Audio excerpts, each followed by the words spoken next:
Bom, hoje a gente vai falar do controle ambiental dos resíduos. Acho que todo mundo já ouviu falar, né, dessa parte de controle de resíduos, principalmente reciclagem, controle de resíduos sólidos, né? Frequentemente a gente encontra essas lixeiras aí coloridas, que nem vocês veem na foto, né? Será que isso realmente funciona? Será que todo ele é destinado a locais corretos? Eu pus uma foto aí, só de curiosidade, se você dá uma olhada aí no slide 2, né? A foto que está do lado esquerdo. Você consegue ver a foto aí? Você percebeu aqui que aqui tem as plaquinhas, né? Que fala assim, ó, tem aqui o amarelo, o azul e o vermelho. Agora eu te pergunto, que cor que está o saquinho que está dentro de cada cesto?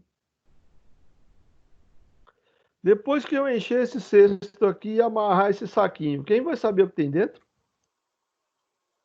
Ou seja, Exatamente. você fazer um processo de reciclagem dessa forma aqui, é melhor não fazer. Porque na hora de jogar, o cara até joga certo. Pode até ser que jogue certo, né? E quando eu trabalhei nas empresas, nós fazíamos essa questão de colocar os cestos aí coloridos, tal, os coletores coloridos, né? Mas só que aí vinha o pessoal da limpeza, só vinha com saco preto. Eu falei, filha, não adianta você vir só com saco preto. Você tem que trazer o saco colorido. Ah, mas a empresa só fornece o saco preto. Fui obrigado eu a comprar pela empresa os sacos de lixo colorido para ela fazer a destinação. Porque se ela pega tudo e joga no saco preto e amontoa todo esse saco preto para alguém recolher, o que está lá? Né? Tudo saco preto vai tudo para o mesmo lugar, né? Então, a cultura ainda do brasileiro com relação à reciclagem, com relação ao meio ambiente, ela ainda está precária, ela precisa ser muito bem trabalhada. Nas empresas que eu trabalhei, que a gente fazia reciclagem, a gente fazia auditoria das reciclagens, a gente pegava o cara jogando lixo misturado. Tem gente que não está nem aí, o cara joga mesmo e. Eu já vi cara comentando, né? Eu estava na hora do almoço, o cara foi jogar o resto de comida que ele tinha comido e jogou no lixo errado. O colega falou para ele: pô, cara, não é aí que joga, tem o cesto certo. Ah, cara, que se dane, isso daí é uma baboseira, ninguém tá ligando para isso, não. O que é isso? É a cultura do cara, né? Ele não está preparado para isso, né? Então, o brasileiro, ele peca muito ainda nessa questão de civilidade, de consciência ambiental. É complicado, né? Você vê países de primeiro mundo, você vê que o povo é mais educado, mas aqui no Brasil, principalmente se você pega pessoal dessas regiões mais afastadas, tem menos cultura, menos contato com a mídia, eles não vão conseguir respeitar essa questão do meio ambiente. Eles vão jogar em qualquer lugar, né? Eu viajava muito, né? Norte, Nordeste, Sul, né? E aí você vê, no Sul o pessoal já tem uma cultura melhor. Mas no Norte e Nordeste, essa cultura ambiental deles ainda está muito fraca, pouco desenvolvida. A inadequada destinação de resíduos pode causar problemas ambientais. É o que nós mais deparamos, né? A gente vê em tudo quanto é lugar que você vai, e você vê o quê? Pessoal descartando de forma inadequada. Principalmente resíduo de construção, entulho. Nossa, eu trabalhava uma época ali em Santo Amaro, na Avenida das Nações Unidas, ali, né, próximo ali do autódromo ali de Interlagos. Eu tinha uma no final da rua que eu fazia para ir para casa, para fugir do trânsito do centro, eu ia pelo bairro das Pedreiras. Aí eu passava por uma rua que ela não tinha calçamento nas laterais, era só o asfalto para se passar. Só para você ter ideia, caberia 3 carros na faixa de rolagem tranquilo. Tinha época do ano que não dava para passar. E vinham os caminhões com entulho, descarregavam tudo ali, jogava todo o entulho ali, ao ponto de você não conseguir passar com o carro. Não dava para passar, eles interditavam a pista por causa do entulho. Aí a prefeitura lá limpava tudo. Limpava tudo, colocava placa, proibido jogar entulho. Passava uma semana, duas, estava tudo cheio de entulho de novo. Por quê? É a cultura do povo, né? O povo não tem a cultura de destinar corretamente os resíduos. Eu coloquei duas fotos aí, até para vocês analisarem, né? Como é que está essa questão do resíduo, né? Dá uma olhada, a foto da esquerda, o pessoal jogando no meio do mato. Chega lá e joga de qualquer jeito, né? E a foto da direita, no meio da cidade, né? Então não dá nem para falar que não existe coleta, porque na cidade tem coleta. E por que que o cara faz isso no meio da rua? É um despreparo.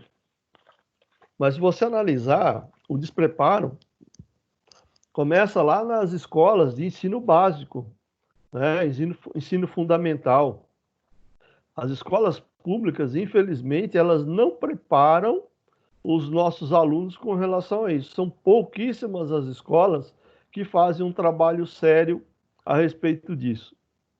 Em algumas das escolas de periferia, o pessoal até tenta educar.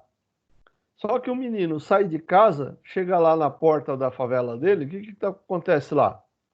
Tudo entulhado, tudo jogado de qualquer jeito. Ele fala assim: "Ah, que adianta o que a professora falou lá? O pessoal aqui não obedece, por que que eu vou obedecer?"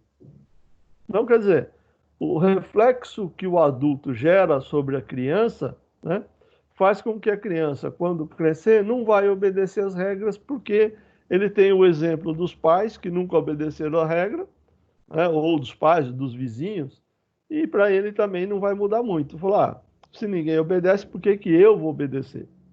Aquela história, o brasileiro tem esse mau hábito também, né? Ele não quer ser o exemplo, ele quer seguir o exemplo dos outros, né?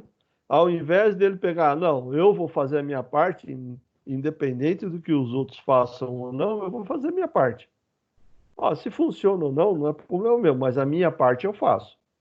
Mas o brasileiro não, ele espera o vizinho fazer, ah, se o vizinho fizer, eu faço também, né? É o mau hábito do brasileiro, tem de sempre olhar como referência os outros, a partir de ele ser a referência, né? Então, é principalmente no Brasil, isso fica muito mais evidente. As pessoas não fazem um trabalho decente, né, de conscientização, né?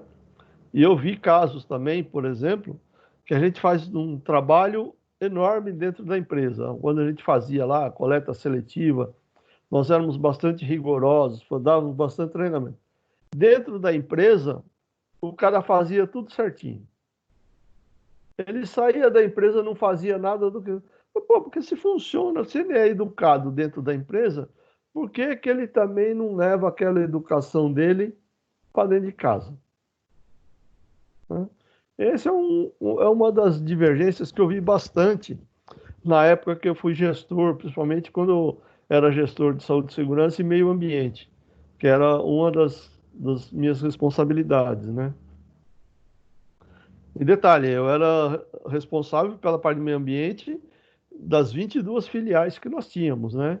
Então, você imagina, correr o Brasil inteiro fazendo auditoria e ver o que o pessoal estava fazendo com questão de resíduos. Algumas filiais se olhavam, nossa, bonito pra caramba, outras nem tanto, né? Só quando a gente ia que eu melhorava alguma coisinha. Agora eu faço uma pergunta. Vocês sabem o que é resíduo sólido? Vocês têm noção do que seria resíduo sólido? Saberia me dizer? Pode ser óleo? Óleo é também considerado resíduo sólido.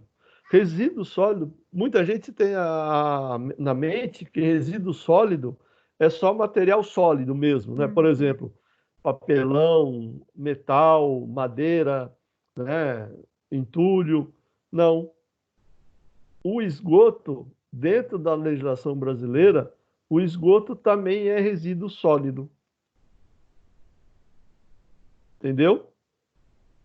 Embora o esgoto seja líquido, o óleo seja líquido, o óleo também se caracteriza como um resíduo sólido dentro da legislação brasileira. A gente vai entender um pouco mais esse conceito aí de resíduo sólido, né? De acordo com a norma brasileira NBR 1004, de 2004, resíduos sólidos são aqueles que resultam da atividade industrial ou doméstica ou comercial ou agrícola, né? Ou entre outras atividades que que sejam inviáveis para lançamento em rede pública de esgoto ou corpos d'água. O que é? Ou seja, o esgoto, ele é resíduo sólido. Porque o esgoto ele pode ser lançado diretamente no rio sem tratamento? Pela legislação brasileira, não. Então, pela legislação brasileira, o esgoto ele é um resíduo sólido. Por quê? Porque ele não pode ser lançado diretamente nas redes nos rios, nas redes pluviais, né? E para isso, né, são exigidas soluções técnicas e economicamente viáveis pela sua destinação. Ou seja, eu não posso obrigar que a forma de descarte fique mais cara do que o produto produzido. Porque senão, se eu exigir da empresa uma forma de descarte que fica caro, o produto dele vai deixar de ser competitivo no mercado. O produto deixa de existir. Então eu preciso que a forma de descarte seja economicamente viável para as empresas. Essa é uma das grandes dificuldades de se aplicar a legislação em sua plenitude. Por quê? Porque quando você fala que ela tem que ser economicamente viável, se eu pegar uma empresa grande, uma determinada forma de descarte é economicamente viável para ela. Se eu pegar uma empresa pequena, a forma de descarte economicamente pode não ser viável. Quer ver um exemplo? Digamos que nós tenhamos aí, depois a gente vai falar um pouco disso, um resíduo chamado resíduo classe 3. Resíduo classe 3 é um resíduo perigosíssimo. Então, para mim poder descartar um resíduo classe 3, ou eu mando para uma empresa que faz o beneficiamento, faz uma blendagem desse produto, para depois queimar num forno de cimento, por exemplo, ou eu tenho que mandar por um forno de incineração. E o forno de incineração, ele custa uma grana por quilo que você vai queimar. Então, às vezes, você fala assim, eu preciso queimar. Digamos assim, que eu fosse uma farmácia e eu esqueci e deixei os remédios vencer na prateleira. Remédio vencido é resíduo classe 3. Ele precisa de ser incinerado. Você imagina se uma farmácia tiver que pagar para incinerar remédio? Já imaginou o tamanho do prejuízo? Já vai ter prejuízo porque o remédio não vendeu, ele ficou parado lá na prateleira e venceu, né? Por isso que aí a gente vai falar mais para frente também, que a legislação brasileira criou a questão da logística reversa, né? Aí vocês vão entender por que dessa logística reversa. Porque esse produto que, por exemplo, a farmácia não conseguiu vender o remédio venceu, esse remédio ele volta para a empresa que fabricou, e a empresa que fabricou é obrigada a dar um fim nesse remédio. Por quê? Porque a indústria farmacêutica ela tem poder, ela tem condições de dar uma descaracterização correta para o remédio vencido, porque ela tem dinheiro. Não é a farmácia que ganha dinheiro. Quem ganha dinheiro são os fabricantes de remédio, né? Tá conseguindo acompanhar meu raciocínio? Sim, professor.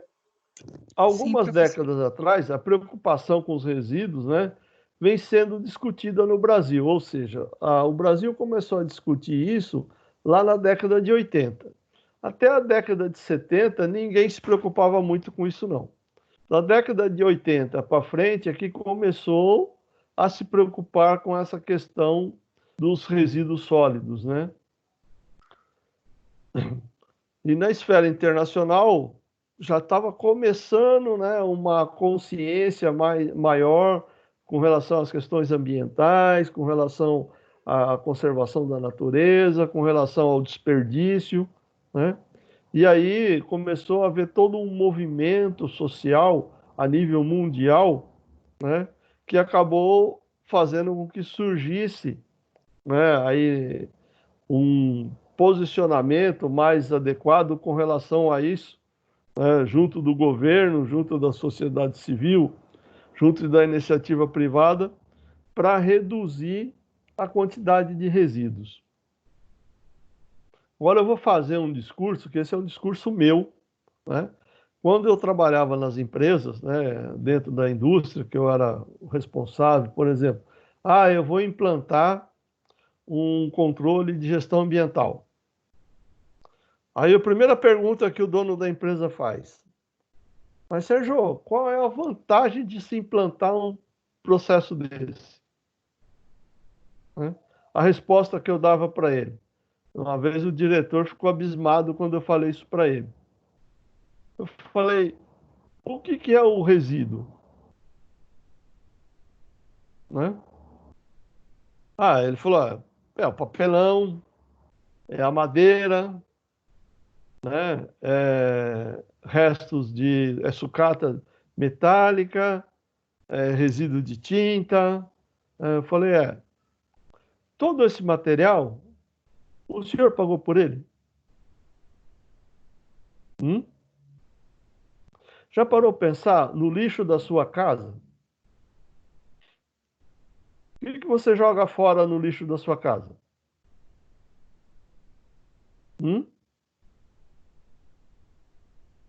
Já pensou que tudo que você joga lá no lixo da sua casa, você pagou?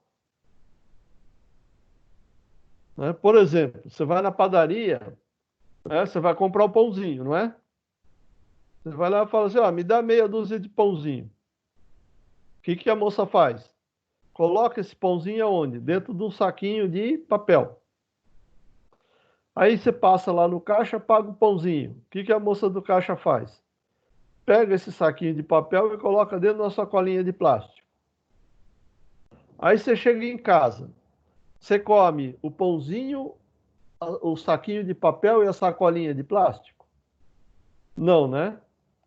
Mas você concorda que você pagou pelo saquinho de papel e pela sacolinha de plástico?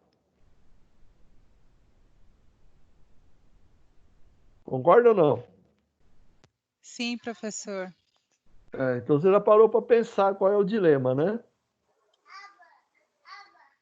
Eu consegui, nas empresas, quando eu fiz esses processos de implantação, de gestão de resíduos, principalmente resíduos sólidos, reduzir significativamente o desperdício. A pergunta é: por que eu tenho que jogar fora? A primeira, aí vem, né? Por que eu tenho que jogar fora?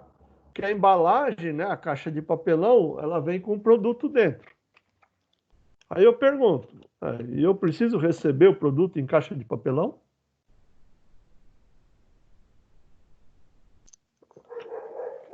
Né? Eu preciso realmente que venha na caixa de papelão? Será que eu não consigo, já que é um fornecedor que me fornece continuamente, eu trabalhar com uma embalagem retornável? Ele me manda o produto numa embalagem, eu tiro o produto, devolvo a embalagem para ele e ele carrega de novo essa embalagem com o produto, chega aqui, eu retiro o produto, uso e devolvo a embalagem para ele. Hoje esse procedimento é muito comum nas indústrias de autopeça. A indústria de autopeça, ela faz quase todos os processos com embalagens retornáveis. Por quê? Justamente para você diminuir o custo do processo. Porque eu não preciso da caixa de papelão. Eu lembro, né, um exemplo que eu costumo dar, quando eu era garoto, meu pai comprou uma geladeira, veio uma caixa de papelão tão reforçada que a parede da caixa devia ter mais ou menos 1 centímetro de espessura. Eu lembro que meu pai tirou a caixa da geladeira, eu e meus irmãos brincamos acho que uns 3 ou 4 meses com aquela caixa de papelão, fazendo cabaninha, fazendo miséria com aquilo lá. Tão reforçada que ela era. Aí eu pergunto, quanto que custou aquela caixa de papelão? Hã? E o preço dessa caixa de papelão estava embutido na geladeira. Hoje, se você comprar uma geladeira, ela vem dentro de uma caixa de papelão? Não, né? Ela vem em cima de um estrado de madeira enrolado com plástico e com isopor só nos cantos para não bater. Ou seja, né, a caixa de papelão ela era desnecessária. Embora ela ainda venha com uma embalagem que é para proteção no transporte e tudo, né? No futuro, né, eu acredito que no futuro não muito distante, toda essa embalagem, por exemplo, você vai comprar uma geladeira, um fogão, um sofá, uma cama, um armário, a embalagem terá que retornar no caminhão que trouxe o produto para você. Ele vai ter que tirar o produto, desembalar o produto e recolher a embalagem. Quando isso virar lei, né, que eu acredito que é uma questão de tempo, o que vai acontecer?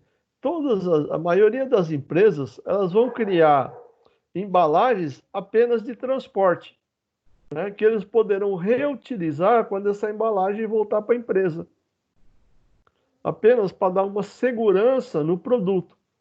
Porque se ela fizer isso, o custo da empresa fabricante do produto com embalagem vai diminuir significativamente. Eu lembro, o último estofado que eu comprei, né, ele chegou aqui em casa dentro de um saco de tecido. Né? Eu achei que o cara ia deixar o saco de tecido aí. Não, ele falou para mim, não, o saco de tecido ele volta com a gente. Ele volta para a fábrica. Eles trouxeram o estofado, ele estava embalado num saco de tecido, que era para não danificar, não rasgar ou não, roscar, não sujar, né? Mas quando ele chegou aqui em casa, ele descarregou do caminhão no saco, pôs o jogo de estofado dentro de casa e ele retirou aquele saco de tecido e levou embora para a fábrica. Por quê? Chegando na fábrica, esse saco de tecido vai servir para outro estofado. Ou seja, é uma embalagem que ele não jogou fora. Imagina o custo que essa empresa já reduziu com esse negócio, que antes ele vinha embalado num plástico, num papelão, aí tirava-se o papelão, o plástico e jogava fora. Eu achei uma sacada interessante dessa empresa utilizar, né, essa questão do saco de tecido para embalar o estofado e depois leva o saco de tecido embora. Né? Imagina quanto que ela não está poupando só de embalagem, entre plástico e papelão. Né? É um fator de receita. Eu nunca esqueço que o dono da empresa veio conversar comigo numa vez, né, no véspera de auditoria, né, e ele chegou para mim e falou assim, ó, ô Sérgio, quanto que a gente vendeu de sucata esse mês? Eu falei, 70 mil reais. Ele falou, nossa, né, foi um bom resultado, né? Aí eu falei para ele, o senhor tem certeza? Ele falou, como assim, Sérgio? Foi 70 mil reais, né? Eu recuperei. Só que eu vendi a 25 centavos o quilo. E o senhor pagou 2,50 o quilo. Ele o quê? Eu falei, é. Eu estou vendendo a matéria-prima que o senhor comprou e estou recuperando 10% do valor. O ideal é que esse resultado de 70 mil fosse zero. Ele, como assim? Porque se fosse zero, significa que nós não estaríamos desperdiçando matéria-prima nenhuma. Ele falou, gostei dessa visão sua. Aí ele marcou uma reunião com toda a gerência da empresa e fez eu dar uma palestra para os caras. Arrumei um monte de inimigo. É? Por quê? Os caras falaram, pô, você arrumou para nossa cabeça, né, Sérgio?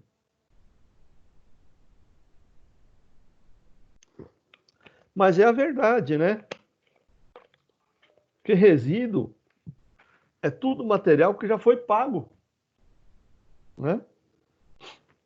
Mesmo resíduo ambiental, o cara fala assim, ah, mas a tinta sai pelo chaminé. Mas você pagou pela tinta. E você está mandando ela para o chaminé ao invés de jogar no produto. O ideal é que 100% da tinta ficasse no produto. Que nada da tinta saísse pela chaminé, correto? Aí eu estaria aproveitando 100% do material.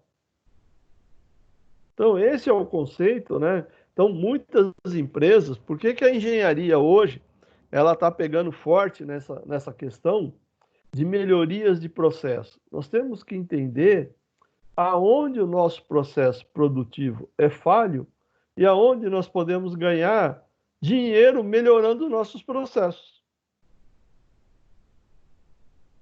Então, é tudo uma questão de cultura. A gente tem que saber qual é o ponto de vista do empresário, né? Porque o empresário, ele só quer saber o quê? De ganhar dinheiro. Então, se você fala assim, nós temos que plantar coleta seletiva porque é bom para o futuro, para as futuras gerações, o que o empresário vai falar para você? Banana para você, né? Eu não vou gastar dinheiro em implantar um sistema que lá na futura geração, lá o meu neto talvez vai ser beneficiado. Eu quero ganhar dinheiro agora, né? Mas se você usar um discurso que nem esse que eu falei, né? Falou, olha, resíduo é dinheiro jogado fora, opa, peraí, né? Já parou para pensar quanto de comida você joga fora na sua casa? Já parou para pensar quanto custa comprar toda essa comida? Quantas horas por ano você tem que trabalhar, né? Que a gente não costuma pesar a quantidade de comida que a gente joga fora, né? Já pensou quantas horas por ano você tem que trabalhar para pagar a comida que você jogou no lixo? Será que se nós fizermos um trabalho pensando, fala, olha, eu vou cozinhar aquilo que eu como, né?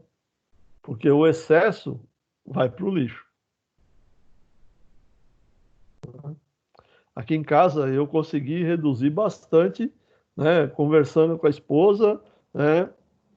Quando tinha as filhas pequenas era mais difícil. Agora que está só eu e a esposa em casa, é mais fácil. O quê? Produzir aquilo que a gente come. Evitar desperdício. Uhum. E se você pegar e fazer o balanço, olha, a gente conseguiu economizar bastante dinheiro frente ao que a gente gastava no passado, né? E é tudo uma forma de se pensar a vida, né? A BNT 10.004, de 2004, né? N- é, ela aprovou, né, a Política Nacional de Resíduos Sólidos, que foi instituída pela Lei 12.305 de 2010. Tornou-se um marco na gestão desses resíduos, por envolver a União, os estados, os municípios, o setor produtivo e a sociedade, né, na busca por soluções mais eficientes e economicamente viáveis para as cidades. Ou seja, né, dentro da Política Nacional de Resíduos Sólidos, né, que é uma lei que foi aprovada aí em 2010, ela vem obrigar os municípios a fazer um estudo, né, sobre destinação de resíduos. Volto a dizer, infelizmente, não são todos os municípios que atendem a essa legislação. Ainda tem muito município, principalmente nas partes mais afastadas, no interior dos estados, mesmo no interior do estado de São Paulo, que é considerado um dos estados mais desenvolvidos da nação. Existem municípios que ainda descartam de forma irregular o lixo urbano, né? Mas essa lei 12.305, ela exige que os municípios criem um projeto, né? Volto a dizer aqui, ó, soluções mais eficientes e economicamente viáveis, né? Para descaracterização dos resíduos, ou seja, forma de você eliminar os resíduos gerados no município. Desde o ano de 2010, a sociedade como um todo passou, então, a ser responsável pela geração ambientalmente adequada dos resíduos sólidos, inclusive em seu papel como consumidora. Ou seja, nós temos que pensar no sistema como um todo quando nós vamos comprar, né? Aquilo que eu falei, eu preciso do saquinho de papel e da sacolinha de plástico para trazer o pão para casa, né? Se eu trouxer só no saquinho de papel, eu estou economizando plástico. Imagina levando um pensamento desse lá para uma empresa, né? Eu não sei qual segmento você trabalha. Eu trabalho no segmento de equipamentos hospitalares, professor. Equipamentos hospitalares. Isso. Né?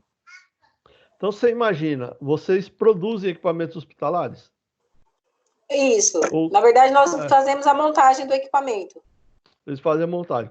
Ou seja, vocês recebem peças embaladas, não é? Isso. Aí eu pergunto para você, quanto tempo os funcionários perdem desembalando as peças para montar os equipamentos? Só desembalando. Parou para contar o tempo só para desembalar? O tempo que você leva para desembalar e descartar a embalagem. Aí depois alguém tem que vir recolher essa embalagem e levar para uma área de destinação.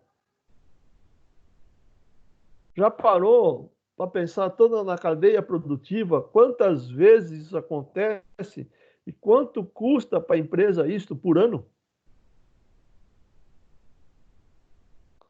O processo, se você pegar, é o que a gente chama de microtempos, né? Você calcular o custo para desembalar o produto, descartar a embalagem do produto, alguém recolher essa embalagem que está na área de montagem, levar essa embalagem para uma área de destinação e alguém vir recolher esse material da área de destinação e levar embora. Já somou tudo esse custo? Não, professor, realmente é um custo altíssimo, né? Só interromper um pouquinho a sua aula, dar um exemplo básico de onde eu trabalho. Nós recebemos peças de terceiros, fazemos a inspeção e o pessoal da produção faz a montagem do equipamento. E aí, os sacos que vêm, as embalagens para a montagem do equipamento, esses sacos são descartados, assim. A gente até traz para casa para reutilizar no lixo, enfim. A empresa acaba pagando para descartar isso daí. Então, realmente, é um ponto de se pensar. Eu até questionei, falei assim, por que a empresa não conversa com o terceiro, no caso, né, com o fornecedor, para pegar essa embalagem de volta, porque não tem problema, entendeu, de reutilizar ela para embalar aquela peça. Então, é uma coisa, assim, de avaliar mesmo. É um dano ambiental aí, né? E detalhe, a sua empresa vai pagar para uma empresa terceira levar esse material embora e provavelmente jogar num aterro sanitário, né? Ou seja, é custo em cima de custo, né? Gerando custo que, teoricamente, não vai... De uma forma ou outra, você tem que apropriar no produto, né? Porque senão você paga a conta, né? Sim. Então, que nem você falou, imagina que se essa embalagem ela viesse, mas ela retornasse, pelo menos retornasse, o custo, quanto eu estaria economizando por ano de destinação dessas embalagens. Exatamente. É uma coisinha simples, né? Fazer uns cálculozinhos aí, dá para você ter ideia do tamanho da encrenca. Toda vez que eu fiz esses projetos, que eu mostrei isso para os gestores das empresas, eles não acreditavam nos valores. Falaram, peraí, quanto? Tudo isso? Teve uma empresa que eu trabalhei pouco tempo nessa empresa, que recebi, era lá em Guarulhos, eu recebi proposta para trabalhar numa empresa aqui perto de casa, e eu acabei saindo de lá e vindo para cá. Fiquei lá só 2 meses e pouco. Eu implantei um sistema lá, e só para você ter uma ideia, eu cheguei para o gerente do RH e falei assim, olha, você não precisa mais me pagar o salário não, né? Você só me dá o resíduo da empresa. Ele, o quê? Falando, não precisa nem pagar o meu salário, nem o salário da minha equipe. Ele falou, como assim? Eu fiz um trabalho que eu comecei a vender os resíduos da empresa. A empresa pagava para descartar esses resíduos e eu comecei a arrumar comprador para comprar os resíduos. Uhum. Só para você ter ideia. Eu consegui gerar uma economia de R$ 48.000 por mês. Quando eu mostrei a planilha para o gerente do RH, que era o meu superior imediato, né? Ele falou, agora eu entendi por que você queria o resíduo para você. Ele falou, R$ 48.000. Ele falou, você ia ter um belo de um salário, né? Eu falei, só para vocês terem ideia. Ele adorou, né? Eu fiquei 2 meses. Quando eu fui sair de lá, ele me chamou e falou, pô, você tem certeza que não quer ficar tal? Eu falei, que eu recebi uma proposta para trabalhar mais perto de casa, porque trabalhar lá em Guarulhos era longe, na época não tinha Rodoanel, não tinha nada, era só a Jaco Pêssego, e chegava lá no final da Jaco Pêssego, ela morria antes de chegar na empresa. Era um transtorno para mim poder chegar até a empresa lá, um trânsito danado. Tinha que sair muito cedo de casa. Mas é um projeto que eu fiz naquela empresa, isso porque foi pouco tempo. Não tive condições de estudar outras possibilidades. R$ 48.000 de redução de despesas. Simples assim. Em 2 meses, R$ 48.000 de redução de despesas por mês, né? Imagina no final de um ano. Só aplicando gestão ambiental. Gestão de resíduos, né? Nem era gestão ambiental. Imagina, ele tinha lá os estrados de madeira que vinha com as peças lá, que eram peças de grande porte, era pago para ir para um aterro sanitário. Eu comecei a vender essa madeira para uma empresa que fazia móveis. E passei a vender até que relativamente barato. O cara falou, pô, eu compro, por esse preço eu compro, o cara falou, né? Porque aí eu reaproveito, faço as peças que eu preciso lá. E o cara falou para mim que só com os pregos que ele tirava dos estrados e revendia esses pregos para uma empresa de ferro velho, né? Já pagava o preço dos estrados que ele pagava para mim.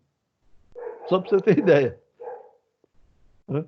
Ou seja, para a empresa de estofado, a madeira saía de graça.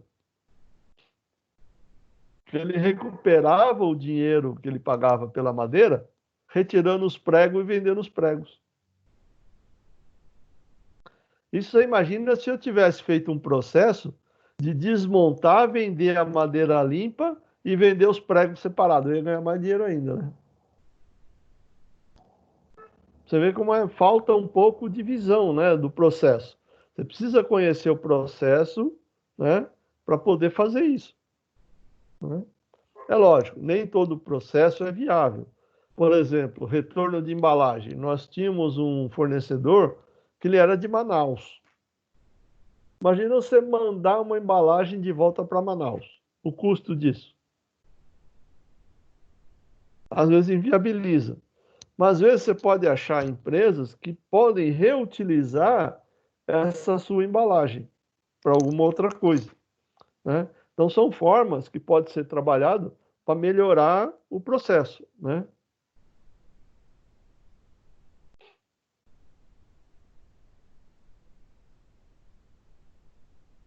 É o que eles falam, né? Aqui nesse slide 8, né? O setor privado, por suas vezes, ficou responsável pelo gerenciamento ambientalmente correto e pela reincorporação dos resíduos sólidos na cadeia produtiva, né? Além das inovações nos produtos que tragam benefícios socialmente ambientáveis. Ou seja, é uma forma de reutilizar os produtos, né, os resíduos, que nem eu fiz. Por exemplo, borra de tinta que saía do processo de pintura. Aquela borra de tinta, a gente coletava ela, segregava ela em tambores. Tinha uma empresa que era fabricante de tintas, vinha, pegava essa borra de tinta e no processo dela, ela utilizava a borra de tinta para transformar em tinta de novo. Por quê? A borra de tinta nada mais é do que matéria-prima para eles. Ele pagava relativamente barato para mim para ter a matéria-prima dele. Né? E aí ele conseguia produzir tinta a partir da borra de tinta que sobrava no meu processo de pintura. Que antigamente eu pagava para descartar, eu tinha que pagar para incinerar, porque era classe 3 o resíduo. E essa empresa passou a levar as borras de tinta e pagar por elas. Aí começa a vir as inovações dentro dos processos, né?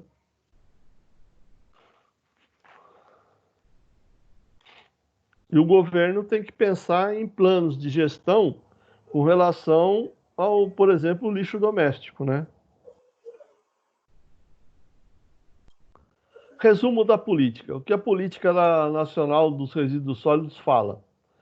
Prevenir e reduzir a geração de resíduos, né, por meio de consumo, fazer reciclagem e reutilização, bem como a destinação ambientalmente adequada dos resíduos. Né? Aí ele fala, fazer, né, a reciclagem e reutilização. Ou seja, reciclagem é uma coisa, reutilização é outra. Nós vamos discutir isso mais para frente. Bem como a destinação ambientalmente adequada dos resíduos. Ou seja, aquilo que eu não posso reutilizar, eu preciso destinar de tal forma que eu não prejudique o meio ambiente, né? A responsabilidade pelos resíduos deve ser compartilhada entre fabricante, comerciante, distribuidor, cidadão e governo. Foi nessa brecha aí que entrou a questão da logística reversa, que nós vamos falar mais para frente também. Criar metas para eliminação dos lixões, né? Ou seja, não posso mais deixar lixo a céu aberto. Ele tem que ir para aterro sanitário, aterro controlado. Vamos falar a respeito disso também. Além de instituir que as empresas possuam instrumentos de planejamento por meio dos planos de gerenciamento de resíduos sólidos. Ou seja, aqui está dizendo que a empresa ela não precisa ter uma certificação ISO 14000 para fazer gerenciamento de resíduo. Mesmo que ela não tenha, ela é obrigada a fazer o gerenciamento do resíduo sólido. Ou seja, a empresa ela é obrigada a destinar corretamente os seus resíduos. E detalhe, a empresa ela é responsável pelos resíduos até a descaracterização final. Teve uma época que eu trabalhei numa empresa, não vou citar o nome por questão de ética, que nós pagávamos por uma empresa vir recolher o nosso resíduo e fazer a descaracterização do resíduo. E a empresa apresentava documento como se estivesse descaracterizado. E, na realidade, ela não estava fazendo isso. Ela estava levando para uma cidade do interior, colocando tudo isso num galpão e armazenando lá. Quando o galpão sobrecarregou, o que a empresa fez? Ela decretou falência. Aí o órgão ambiental foi lá naquele galpão e identificou todos os clientes que contratavam essa empresa para fazer gestão de resíduos. O que aconteceu? Ela chamou nossa empresa lá e falou, olha, além de vocês pagar uma multa, vocês têm tudo isso daqui de resíduo que vocês vão ter que dar um fim nele. Ou seja, né, nós não fiscalizamos corretamente a empresa para a qual nós destinávamos os nossos resíduos. Ou seja, mas eu tenho aqui os documentos de descaracterização que a minha empresa, que essa empresa mandou para nós. Então eu fiz a minha parte corretamente. Ele falou, enquanto o resíduo não for descaracterizado, ele é seu. E os documentos aqui provam que esse resíduo é seu. Então ele volta para você e você vai ter que dar um fim nele. Ou seja, pagamos 2 vezes por ter pago mal, contratado mal a empresa. A multa nós recorremos e o juiz até reconheceu que nós não agimos de má fé. Então nós acabamos sendo absolvidos da multa, mas não escapamos de ter que refazer todo o processo do resíduo que nós já havíamos pago para ser feito. Pagamos 2 vezes. Só escapamos da multa, só. A Lei 12.305 ainda classifica os resíduos de acordo com a sua origem e a sua periculosidade. Aqui, no nosso livro didático, ele não fala, mas os resíduos, eles são classificados em classe 1, 2 e 3. Resíduo classe 1 é considerado resíduo inerte. O que é um resíduo inerte? Por exemplo, você derrubou uma parede e gerou um monte de entulho, né? Então, o entulho ele é considerado um resíduo inerte. Por quê? Eu posso jogar o entulho de tijolo, de reboco, né, num aterro e ele não vai me prejudicar o lençol freático, né? Então, esse é considerado um resíduo classe 1, um chamado resíduo inerte, né? Aí eu tenho resíduo classe 2. Por exemplo, papelão contaminado com óleo, embalagens, né, de um modo geral, são considerados resíduo classe 2. E o resíduo classe 2 eu só posso mandar para aterro sanitário que aceita resíduo classe 2. Ou seja, tem que ser um aterro sanitário para indústria com resíduo classe 2. Não pode ser para qualquer aterro sanitário, né? Não pode ser para o mesmo lugar que eu levo o lixo urbano. Tem que ser um aterro específico. E tem o classe 3, que são considerados resíduos perigosos. Esses precisam ou sofrer um processo químico antes do descarte, ou ir para um processo de queima, né? Ou ele vai para um processo de queima em forno de incineração, né? Ou ele vai, o mais comum, ele para um processo de queima num forno de cimento, né? Eu vou explicar para vocês depois o que seria isso. E aí nós temos, né? Quanto à sua origem, os resíduos sólidos podem ser urbanos, domiciliares e de limpeza, né? De estabelecimentos comerciais e prestadores de serviços, dos serviços públicos de saneamento básicos, industriais, de serviços de saúde, da construção civil, do agro-silvipastoris, ou seja, pessoal que mexe com a parte de animais, por exemplo, abatedouro, né, processamento de alimentos e aí por diante. E de serviços de transporte e de mineração. Então, aí ele dá as classes dos resíduos, né? Quanto à periculosidade, né? Os resíduos podem ser perigosos, aqueles que apresentam significativo risco à saúde pública ou à qualidade ambiental. Imagina se eu tenho um tanto de tinta, essa tinta venceu, eu não posso mais utilizar a tinta, eu tenho que descartar ela. Eu posso jogar essa tinta em algum lugar, algum buraco, enterrar ela? Não, porque a tinta é líquida. Se eu fizer isso, o solvente que tem na tinta, com o tempo ele vai se dissolvendo e vai penetrar no lençol freático, correndo o risco de contaminar as águas subterrâneas. Então ele é considerado um resíduo perigoso, né? Imagina uma empresa de galvanoplastia que faz tratamento superficial e eu tenho lá um banho ácido, esse banho saturou. O que eu faço com essa água ácida? Eu posso jogar fora? Não, também não. Também é um resíduo perigoso, né? Aí eu tenho que dar uma tratativa para esse resíduo, né? Desculpa, gente, eu fiz uma inversão aí. Na realidade, o perigoso é o classe 1, é o classe 3 que é o inerte, tá? Eu fiz uma inversão aí dos valores. É classe 1 perigoso, classe 2 é meio perigoso e classe 3 é o inerte. O classe 3 é o lixo urbano, por exemplo, lixo da nossa casa, da nossa residência, é considerado classe 3.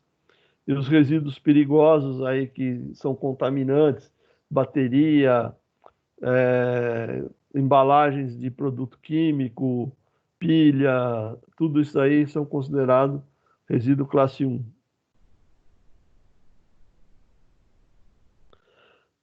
Devemos ser conscientes de que no mundo todo existem diferentes formas de gerenciamento de resíduos sólidos, uma vez que cada país é responsável por definir suas metas e objetivos de acordo com seu interesse. No Brasil, quando falamos de geração e gerenciamento de resíduos sólidos urbanos, a quantidade de materiais descartados pela população é crescente conforme aponta o panorama de resíduos sólidos no Brasil, realizado em 2015. Ou seja, né, o brasileiro é um povo que ainda não tem consciência ambiental com relação ao resíduo doméstico. Ou seja, nós jogamos o lixo tudo misturado. Então, isso dificulta o município a fazer um projeto de tratamento de resíduos. Aqui em Santo André, na gestão anterior, né, eles tinham feito um projeto de 2 vezes por semana, um caminhão específico ia passar para recolher resíduos recicláveis. Aí o que começou a acontecer?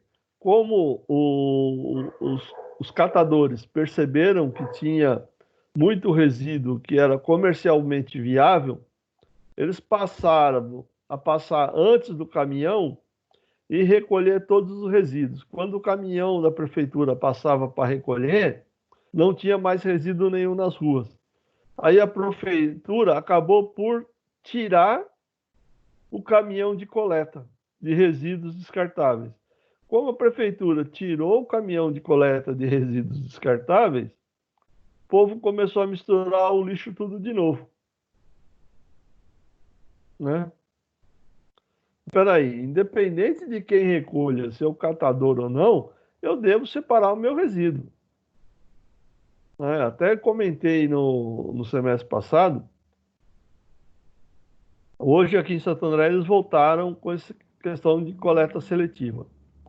E eu tinha um problema que eu punha o lixo na rua, ia lá de manhã, o lixo estava rasgado, estava jogado no chão, Porque tem uns catadores que o pessoal não tem consciência nenhuma. Ele abre o teu lixo para tirar aquilo que é proveitoso para ele, o resto ele joga na calçada.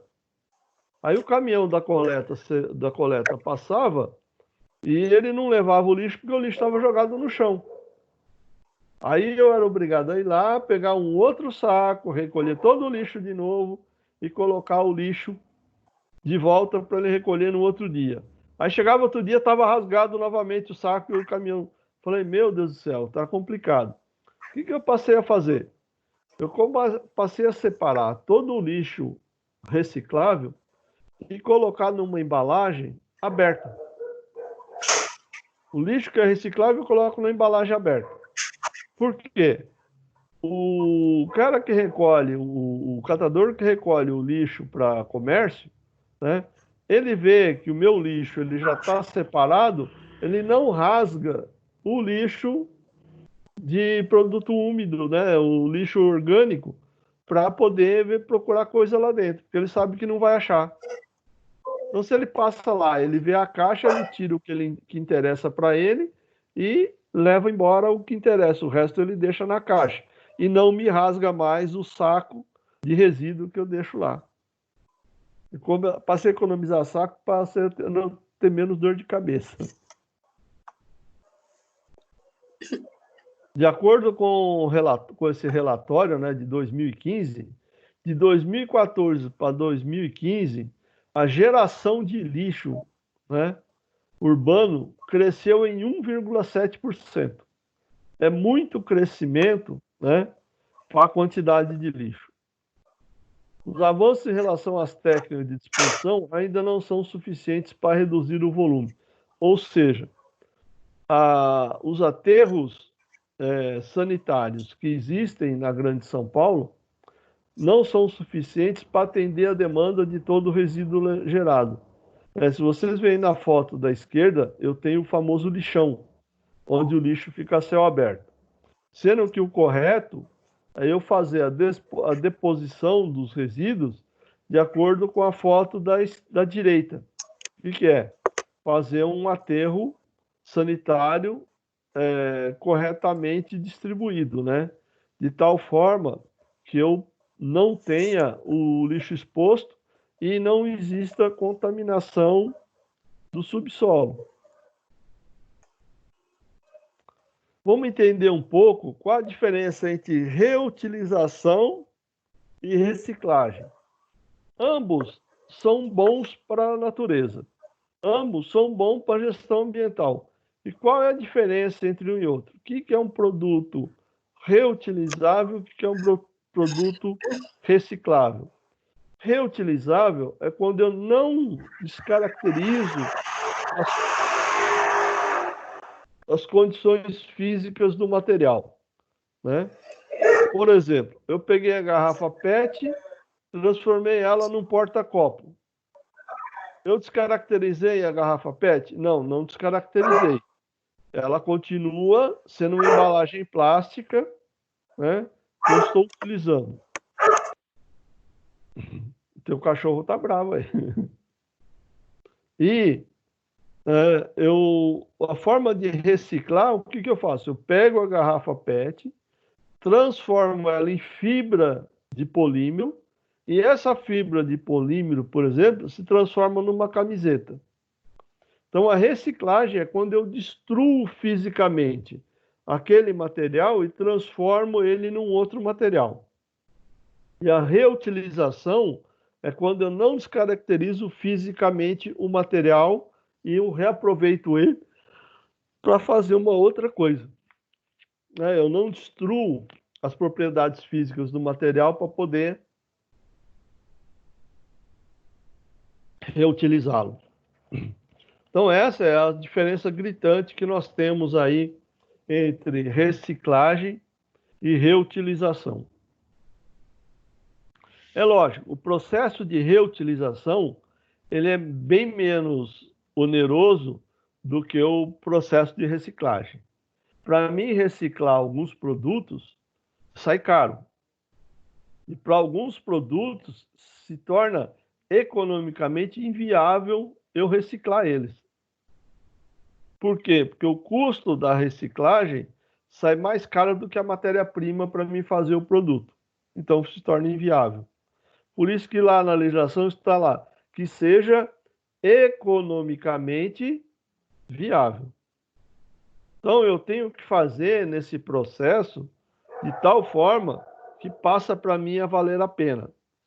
Exemplo, fibras de poliéster produzido a partir da garrafa PET, ela ter um imposto bem menor do que o imposto da matéria-prima original do polímero, né? Aí faz com que a reciclagem seja viável.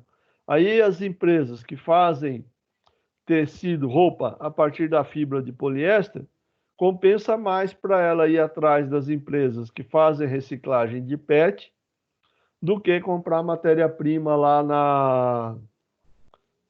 na usina de petróleo, que extrai o resíduo diretamente, extrai o polímero diretamente do processo do petróleo, né, para produzir o polímero. E então esse produzido através do petróleo, ele tem um custo maior, e esse produzido através da reciclagem, ele terá um custo menor. Aí viabiliza o processo de reciclagem, né? Nem todo processo de reciclagem é economicamente viável, né? Por isso que existem algumas regras aí, o governo estuda algumas medidas para viabilizar esses processos.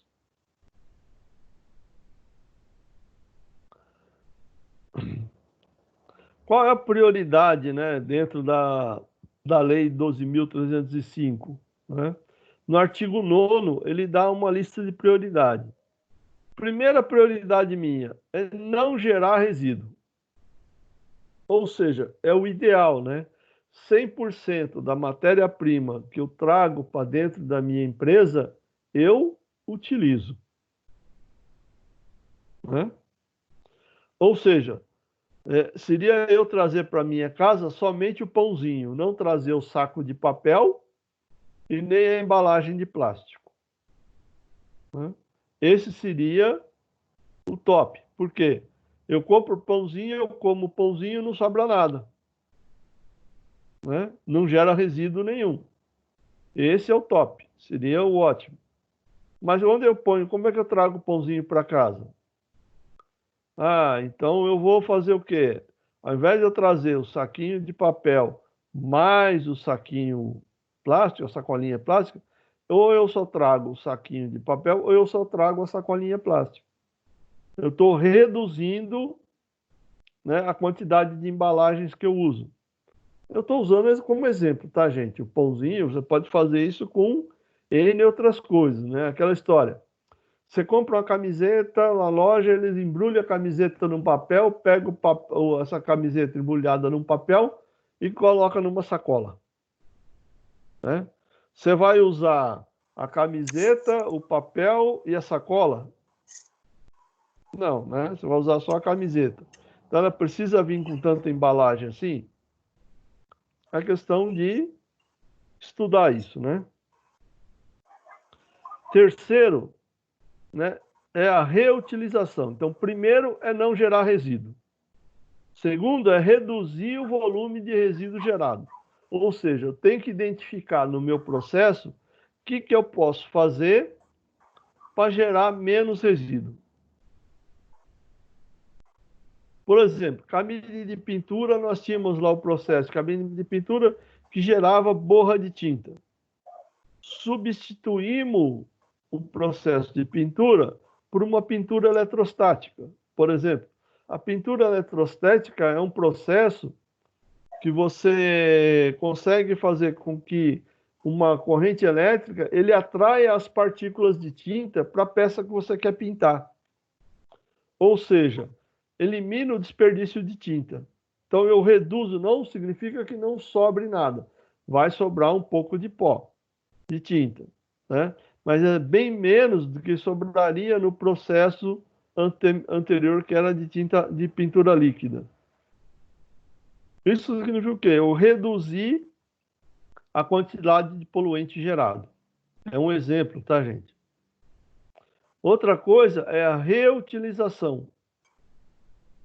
Ah, não consigo fazer lá o processo de pintura eletrostática, mas eu posso vender a borra de tinta, ao invés de jogar ela no aterro sanitário. Eu estou fazendo o quê? A reutilização da borra de tinta. Aí eu tenho o processo de reciclagem. É transformar essa matéria-prima, esse material, numa outra matéria-prima para ser utilizada num outro produto. É o caso das latinhas de alumínio, né? Você pega a latinha de alumínio, você derrete a latinha de alumínio, faz lingote de alumínio para fundir outras peças de alumínio, né? A outra coisa é o tratamento. O que é o tratamento? Por exemplo, blendagem. Nós vamos ver daqui a pouquinho. Eu pego esse material, eu tenho um resíduo que ele tem uma carga calórica razoável.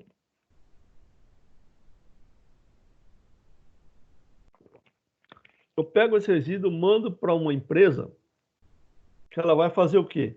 Ela vai misturar esses resíduos com alguns outros resíduos e vai mandar esses resíduos para ser utilizado num forno de fabricação de cimento. Ou seja, eu trato o resíduo, né? Jogo, vendo ele para uma cimenteira, uma empresa que fabrica cimento, e ele vai pegar esse meu resíduo e vai jogar no forno. Isso, para ele, se torna combustível. Imagina que uma cimenteira, eu falei, um dos melhores negócios que aconteceu para a cimenteira foi ela ter autorização para queimar resíduo. Por quê?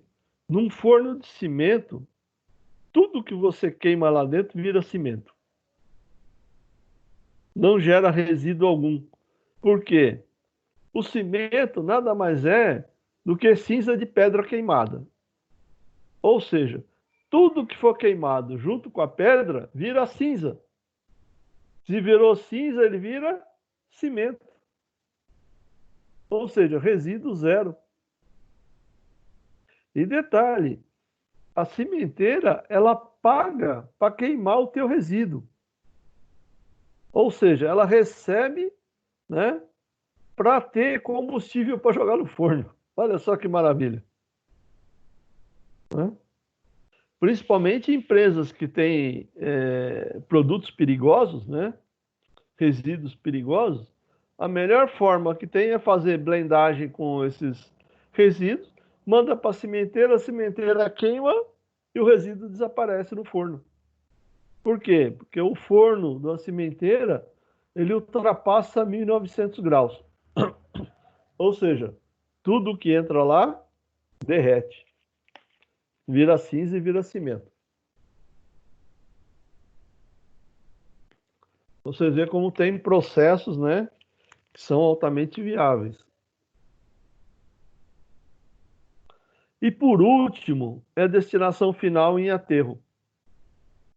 A última hipótese, quando você não consegue fazer nenhuma das anteriores, né, aí você manda para aterro sanitário.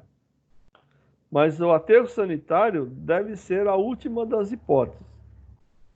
O ideal é a primeira, é não gerar resíduo. Né? E aí é fácil de você convencer um empresário quando você fala para ele, olha, tá vendo essa embalagem aqui que eu vou jogar fora? Nós pagamos por ela. O preço dela está embutido no produto. Eu fiz um trabalho uma vez numa empresa, né? E nós conseguimos reduzir o preço do produto, né? Só com o reenvio da embalagem de volta para o fornecedor.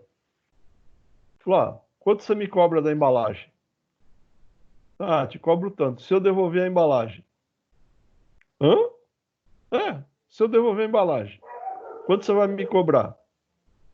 Ah, se você me devolver a embalagem, você aceita a embalagem usada? Eu falei, para mim não tem problema, eu preciso de um produto com qualidade. A embalagem, para mim, é apenas uma forma de transporte. Se você puder eliminar ela, para mim é ótimo. Né? E aí nós usamos. Aí chegou um ponto que ele propôs uma embalagem retornável. E eu cheguei a fazer o custo, nós conseguimos uma redução de 5% no custo da mão de obra interna com manuseio de embalagem.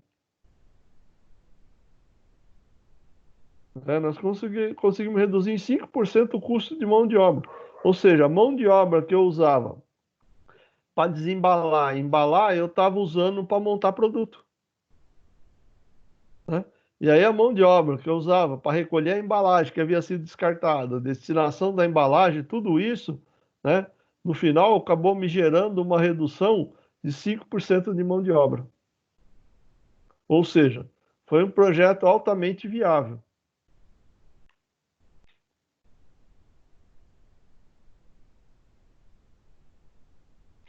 O aumento da eficiência de produção das empresas. É isso que eu costumo dizer, né? A partir do momento que você mostra para o empresário quanto custa gerar lixo, né, ele vai querer fazer o quê? Reduzir a geração de resíduos. E aí você começa a trabalhar o quê? A eficiência do processo produtivo. Processo produtivo mais eficiente, mais lucrativo. Um trabalho que nós fizemos numa empresa, né? Nós recebíamos o material forjado, ele vinha com muito sobremetal. Aí eu falei, pô, mas para que vem com tanto sobremetal? Eu chamei o fornecedor para discutir com ele e falou, olha, você está mandando muito sobremetal. Não, é que se eu mandar com menos sobremetal, vai dar falha de usinagem, vocês vão querer me devolver a peça, tal, não sei o que tem, não sei o que tem, não sei o que tem. Falou que não dava, era impossível diminuir o sobremetal da peça. Eu falei, peraí, né? Eu já tinha trabalhado com orçamento de matéria-prima, eu falei, deixa eu ir lá em compra só para ver. Como é que a gente compra essas peças? Por quilo. Eu, o quê? Por quilo. A gente pesa e paga pelo quilo. Então, para o fornecedor, quanto mais material tiver na peça, mais ele ganha. Falei, já sei o que fazer. Falei, olha, vamos fazer o seguinte, faz uma proposta para ele que nós vamos continuar pagando o mesmo valor por peça. Só que nós não vamos mais pagar por quilo, nós vamos pagar por unidade. Vocês entenderam a diferença? Que diferença geraria isso? Quanto menos peso ele colocar na peça forjada, né? Mais matéria-prima sobra para ele. Aí o comprador falou para mim, falou, Sr. João, mas qual a vantagem disso? Falei, você vai ver só a vantagem. Em questão de 4 meses, né, eu consegui reduzir o custo de usinagem daquela peça em 25%. Por quê? Porque o cara começou a melhorar o processo de forjaria dele, né, para diminuir o volume de sobremetal na peça. Antes, eu dava 6 passes de usinagem para poder chegar na peça acabada. Em 4 meses, eu passei a dar 2 passes de usinagem, uma de desbaste, outra de acabamento. Ou seja, eu comecei a gerar muito menos cavaco, menos desgaste de ferramenta, menos hora a máquina trabalhando para poder usinar aquela peça. Tudo isso me gerou uma redução de 25% do custo da peça, sem mudar o preço que eu pagava para o fornecedor. Por quê? Porque ele tornou o processo dele mais eficiente, de tal forma que a peça vinha para mim com pouquíssimo sobremetal para mim trabalhar. Isso aumentou toda a eficiência do meu processo produtivo. Coisa simples. Porque todo aquele sobremetal que eu tirava, era resíduo que eu tinha que manipular, que eu tinha que transportar, embora nós vendêssemos o cavaco, né, do processo de usinagem, mas ele não recuperava o dinheiro que eu pagava pela matéria-prima, né? Então, com isso, o processo produtivo, o tempo de usinagem caiu, né, o volume de peça caiu, o desgaste da máquina foi menor, menos manutenção da máquina, né, menos limpeza da máquina, menos movimentação de material, tudo caiu, tudo diminuiu. Redução de custo de 25%. Por quê? Eficiência de processo produtivo.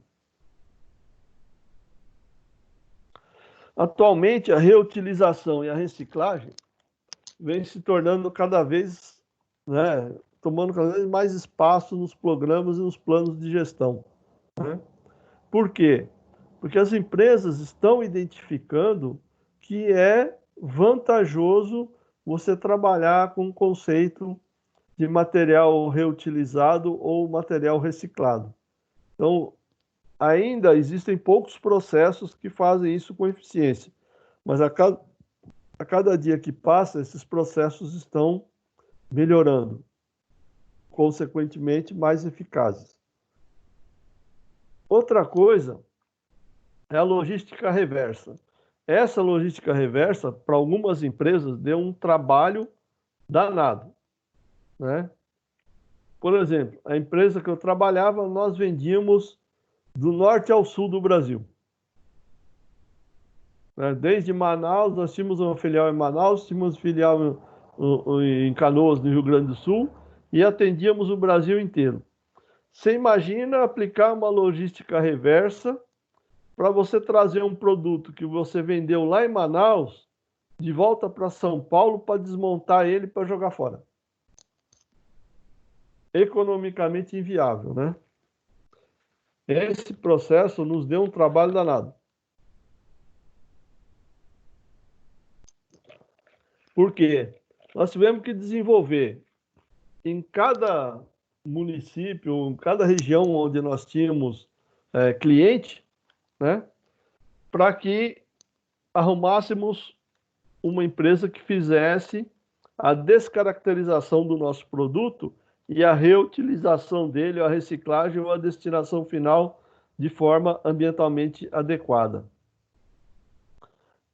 Hoje, por exemplo, um dos parâmetros mais interessantes é o pneu do automóvel.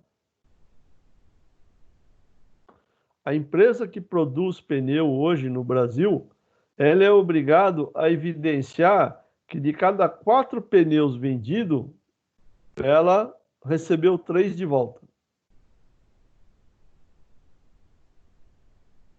Aí eu pergunto para vocês, nossa, o que a empresa, por exemplo, uma Pirelli, uma Firestone, uma Goodyear, o que ela faz com os pneus que ela recebeu de volta?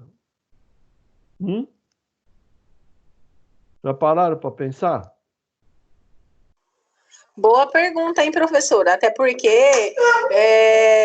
a gente vai trocar um pneu aí numa borracharia, eles ficam com aquele pneu lá, provavelmente deve remanufaturar, recuperar alguma coisa, mas assim, chega uma hora, o pneu não tem recuperação. E para onde vai esses pneus? Eu sei para onde eles vão.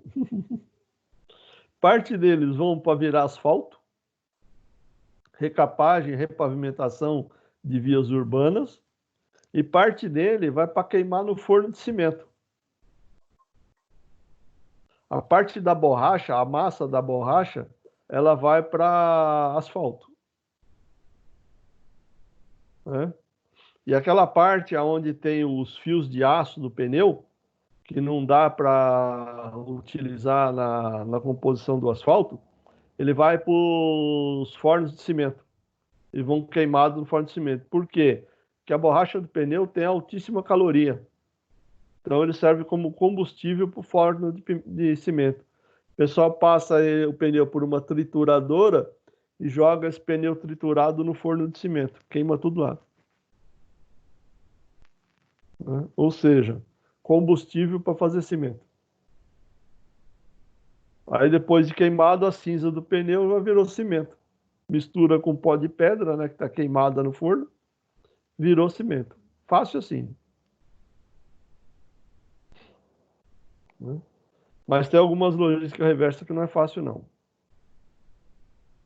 Mas ela existe, né, e ela é obrigatória para algumas empresas, dependendo, tem lá na Política Nacional de Resíduos Sólidos, lá ele fala quais são os produtos que devem receber logística reversa. Por exemplo, produto eletrônico, né, computador, calculadora, essas coisas, né, tem que ter logística reversa. Ou seja, por exemplo, né, que nem a empresa que eu trabalhava era de produto eletrônico. Aí nós colocamos, falamos, mas espera aí, como é que eu vou garantir que o meu cliente vai levar o produto de volta para me reciclar?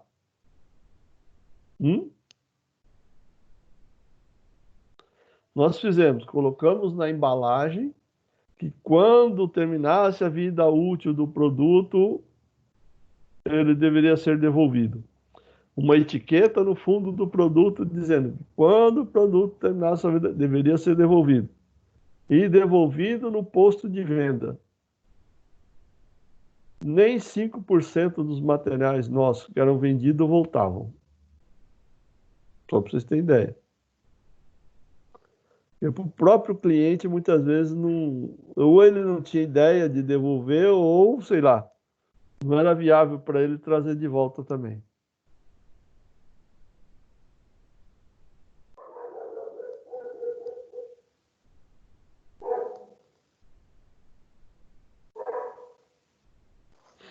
E aqui é onde eu falei para vocês, o tratamento de resíduos, né? Que implica no uso de tecnologias apropriadas que neutralizam os resíduos ou até mesmo os transforme em um fator de geração de renda. É transformar o resíduo em combustível para ser queimado nos fornos, né? Como matéria-prima secundária, ou virar, que nem era o caso da tinta, o cara reaproveitava a borra de tinta, colocava alguns aditivos e virava tinta novamente. Tratamento bioquímico, tratamentos mecânicos, por exemplo, o pneu triturado, ele vira uma massa e aí ele pode ser misturado com asfalto e vai para pavimentação de rua. E tudo isso daí, gente, são técnicas que se utiliza para a transformação do resíduo em alguma coisa que pode ser reutilizado. Aí na foto que eu coloquei no slide 19, ele mostra aí o processo de queima em forno de cimento.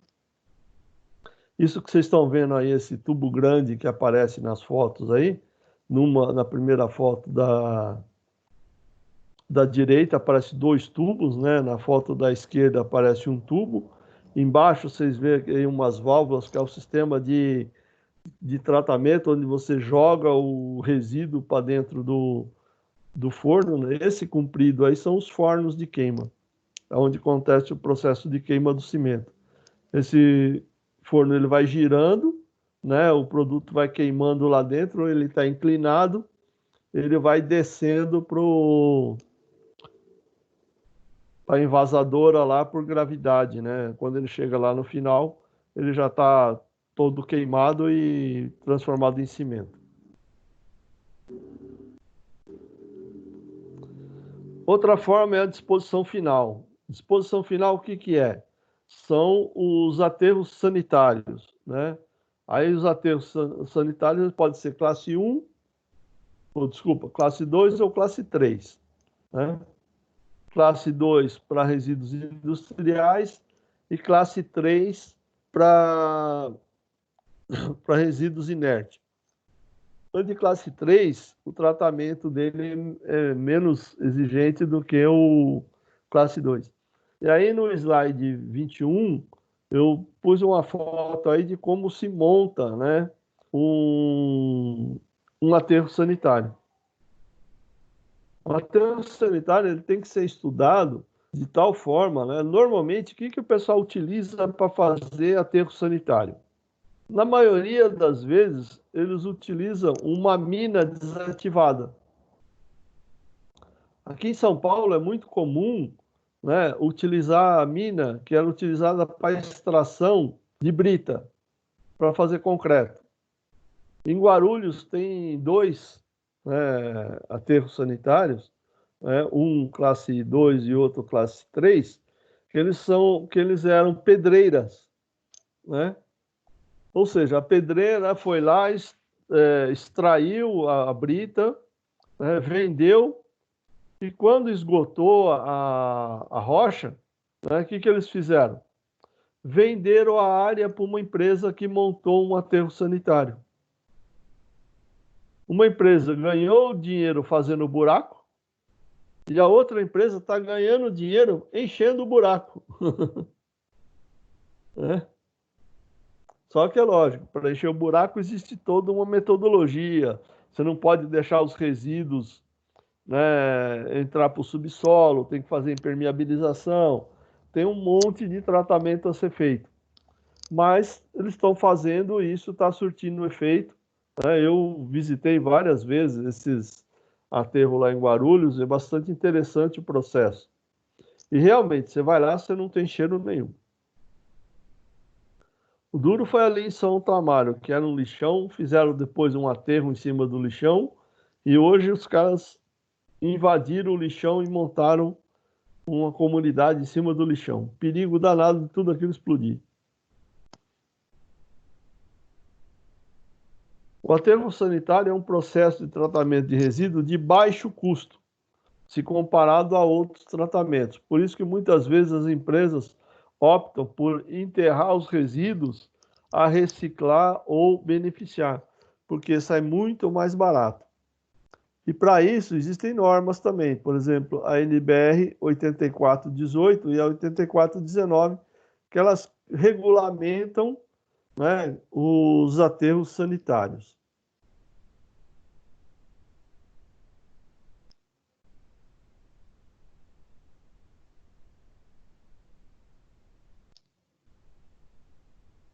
E o nosso, no caso, a nossa Política Nacional de Resíduos Sólidos, ela foi baseada em estudos, né, de países, né, mais desenvolvidos, ou seja, o Brasil não criou nada novo.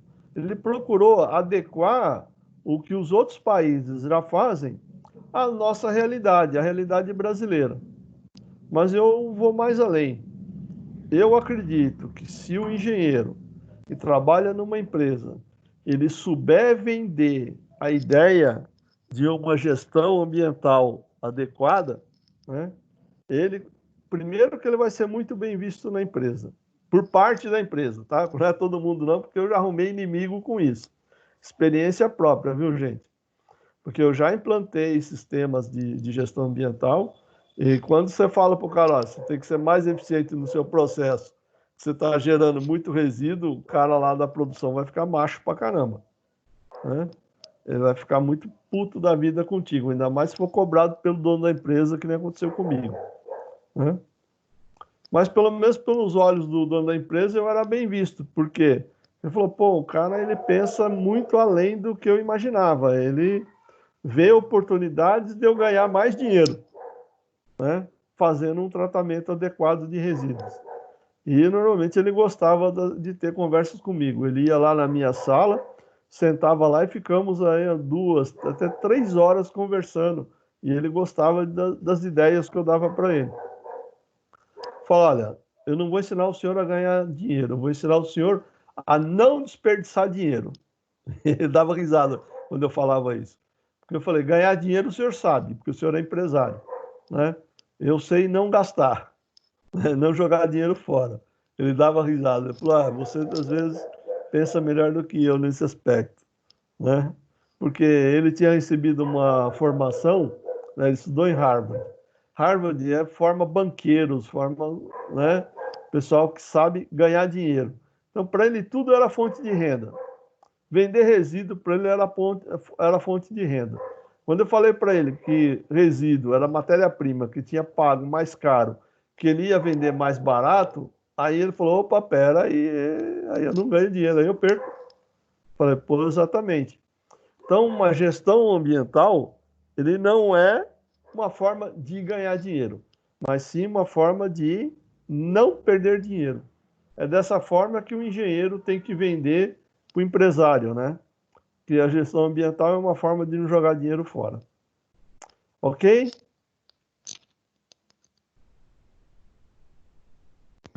Tudo bem, professor. Ok, E aí, professor. Gisele? Tudo bem? Tudo certo. Estou aqui só acompanhando. Entenderam a aula? Sim. Sim, é interessante, porque detalha muito sobre a questão ambiental, resíduos, enfim, muitas das vezes, você citou aí uma parte aí sobre o descarte do lixo, né? No início aí da aula você colocou um destaque aí, tem lá a sinalização azul, vermelho, enfim, mas o saco na lixeira é branco. Isso seria uma técnica, uma tática, se realmente fosse certo, né? O azul com saquinho de lixo azul, vermelho com saquinho vermelho, porque realmente quem não tem essa cultura de descarte, de aquela padronização de entender mesmo, tá ali um saquinho branco, eu vou descartar e sem grandes problemas, né? Então seria muito interessante se tivesse como que eu falo, um trabalho, né, forte aí para a Conscientização, né? população, a conscientização, exatamente, até pela questão dos lixeiros também, né, porque a gente descarta latas, vidros, enfim. E aí isso seria legal se tivesse uma conscientização e uma obrigatoriedade, né, de separar esses resíduos aí, porque além de facilitar para quem pega na hora da separação, do descarte, e até para a gente também, né, uma cultura, né, isso seria importante. Esse é o primeiro passo, né? E depois pensar, né? Por que que eu tenho que jogar tanta coisa fora, né? Sim, sim. Esse é o mais importante de tudo. É Quando você começa a verdade. pensar por que que eu tenho que jogar coisa fora, eu começo a entender por que que eu estou perdendo dinheiro, né? Sim, inclusive numa parte que você citou aí da comida, né? E realmente, assim, a gente tem mania de um pouquinho de comida que sobra, descartar.